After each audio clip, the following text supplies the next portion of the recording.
keeping your business and personal information safe from hackers. That's going to be our subject right now as we invited in Ray Hutchins of Denver Cybersecurity, a cybersecurity expert. We all have some notions of what cybersecurity is, but let's get your definition. What is cybersecurity in practical terms? Cybersecurity is simply the act of defending your computer and your computer networks from unauthorized intrusions.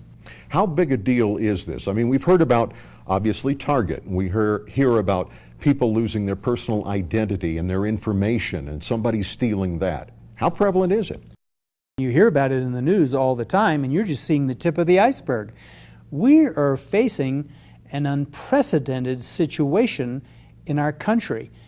There is a billion-man army out there right now, a billion-man army of opportunists who are able to attack our computers in our companies, in our homes, in our governments, in our businesses, and all they need is a computer and an internet connection and the knowledge to come in here and do it. Why aren't we doing more about it than that? You don't hear that much about it except when there's a big case that makes national news. By the way, and those people who perpetrated that Target theft, they have not been caught. And think about all the resources put into that. That gives you a nature of the problem. So these were very good bad guys. It's very well organized bad guys.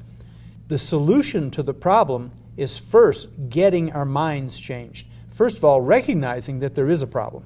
Recognizing that there is something we can do about the problem. And then taking actions. And the actions don't have to be necessarily bringing in complex teams of cybersecurity experts like me. It can be something simple like changing your password.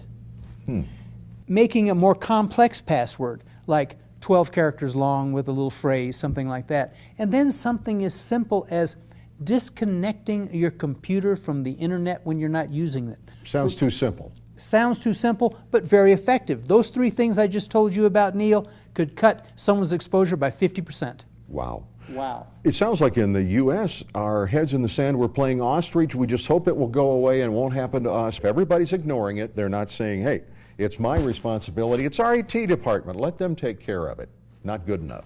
It always starts with the leadership, the C-suite, the board of directors, the company owners, the managers, and then everyone else, all the way down to the bottom. We're doing so many things with information technology and computers, but that makes us vulnerable because the entire foundation of information technology is vulnerable to attack. And so now we're having to react. We've got to change our mind personally, and our leadership must change their mind, and we must react.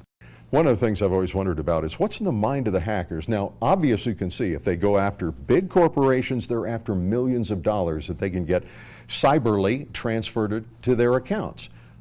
Is there any other reason that they're doing it? Is everybody after money, or is there other things going on? There's two things. There's money, and then it's their rep. Let's talk about the money for a second. You mentioned millions of dollars. Yes, if they can make a bingo with millions of dollars, that's fine. But a lot of times they're setting up these robot networks that are penetrating and getting involved with lots of our computers at one time, and they're trying to siphon off pennies at a time off of millions of different computers and getting away with not being detected because we're not watching our bank statements closely enough, and you don't know, and you see a 10, 15 cent charge on something, and oh, it was too much trouble, right? But then there's the kicks. A lot of these cybersecurity hackers, they're very smart people, and they operate in communities, and they talk to each other, and they have the bragging rights of attacking a network and being successful and getting inside and maybe taking down the website of the NSA or the Pentagon or something like that. That's a big thing. That's big news within the hacker community. It's a new status symbol for them. It's a new status symbol for them. Interesting. Okay, you're out there and you have to go to a company and say, look, your cybersecurity has holes in it everywhere.